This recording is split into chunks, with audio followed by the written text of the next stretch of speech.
আধুনিকতার আশীর্বাদে বিশ্বের প্রতিটি দেশই এগিয়ে যাচ্ছে দুর্বার গতিতে। কেউ ছুঁয়েছে মহাকাশের অসীমতাকে, আবার কেউ খুঁজে বেড়াচ্ছে সমুদ্র গভীরের অজানাকে। পুরো বিশ্বই একটি লক্ষ্যে কাজ করছে, যাতে ভবিষ্যতে মানবজাতির বসবাস আরও আরামদায়ক হয়। কিন্তু এই প্রতিযোগিতায় বাংলাদেশ যেন অংশগ্রহণ করতেই ইচ্ছুক নয়। উন্নয়নশীল দেশ হলেও বাংলাদেশে নেই সৃজনশীলতা, উদ্ভাবন। উল্টো দুর্নীতি, চুরি ডাকাতি থামাতেই হিমশিম খাচ্ছে পুরো দেশ। আরও যেসব দিক দিয়ে বাংলাদেশ বিশ্ব থেকে পিছিয়ে, সেই বিষয়ে বিস্তারিত জানাচ্ছেন ইশতিয়াক হোসেন। সম্প্রতি বাংলাদেশের এক যুবক নিজের অর্থ, পরিশ্রম ও মেধা দিয়ে একাই তৈরি করেছেন একটি ছোট আকারের উড়োজাহাজ, যা তিনি নিজে বসেই সফলভাবে উড্ডয়ন করতেও সক্ষম হয়েছেন।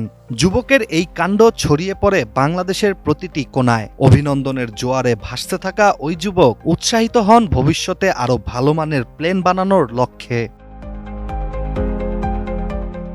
এই প্লেন বানানো মানিকগঞ্জের জুলহাস পেশায় একজন ইলেকট্রিশিয়ান। নিজ উদ্যোগে এই অসাধ্যকে সাধন করতে অনেক বেশি পরিশ্রম করেছেন তিনি, আর তার এই চেষ্টাকে সর্বোচ্চ সম্মানও দেয়া উচিত। তবে অবাক করার বিষয়টি হচ্ছে ২০২৫ সালের মতো আধুনিক এই যুগে এসেও বাংলাদেশ থেকে এমন প্রতিভার আত্মপ্রকাশ হচ্ছে কেন, যেখানে পৃথিবীতে প্রথম প্লেনের আবিষ্কার ঘটে ১৯০৩ সালে। যদিও সত্যিকার অর্থে জুলহাসের থেকেও অনেক নিম্নমানের ছিল ১৯০৩ সালে রাইট ব্রাদার্সের হাতে তৈরি বিশ্বের প্রথম প্লেনটি। তবুও রাইট ব্রাদার্স প্রথমবারের মতো তাদের প্লেন সফলভাবে আকাশে উড়িয়ে ইতিহাসে এক অনন্য মাইলফলক স্থাপন করেছিলেন। তাদের এই সফলতা মানবজাতির উন্নতির পথে প্রথম ধাপ হিসেবে চিহ্নিত, যা আধুনিক বিমান শিল্পের ভিত্তি স্থাপন করে।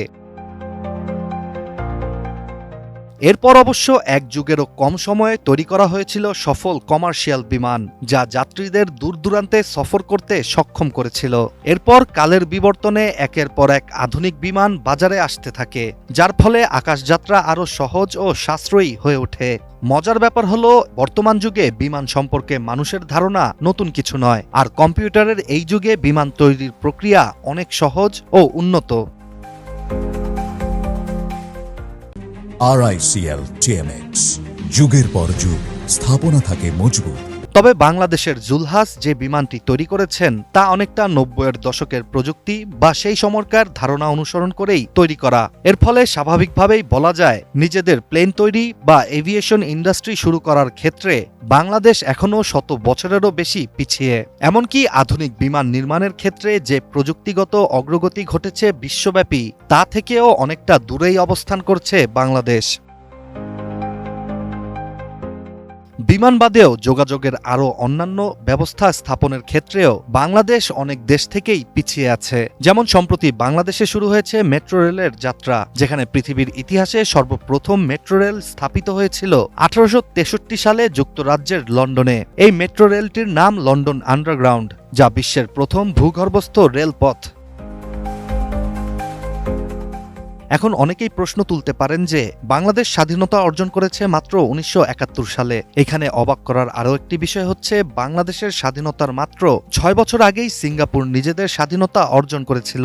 কিন্তু আজকের দিনে সিঙ্গাপুর এবং বাংলাদেশের অবস্থান বিশ্বমঞ্চে একেবারেই আলাদা। সিঙ্গাপুরের আজকের অর্থনৈতিক অগ্রগতি, প্রযুক্তিগত উৎকর্ষ এবং আধুনিক নগর উন্নয়ন আন্তর্জাতিক অঙ্গনে প্রশংসিত হলেও এই ক্ষেত্রে বাংলাদেশের পথ এখনও অনেক দূরে। ফলে বিশেষজ্ঞরা মনে করেন, বাংলাদেশের উন্নতির জন্য সৃজনশীলতা, উদ্ভাবন এবং গবেষণার গুরুত্ব অপরিসীম। এগুলোর মাধ্যমে নতুন ধারণা, প্রযুক্তি এবং সমাধান তৈরি করে দেশের উন্নয়নকে ত্বরান্বিত করা সম্ভব। তাই দেশের প্রকৃত উন্নতি অর্জন করতে হলে বিজ্ঞান, প্রযুক্তি এবং গবেষণার প্রতি মনোযোগ বাড়ানো জরুরি। Ishtiaq Hossain, ATN news.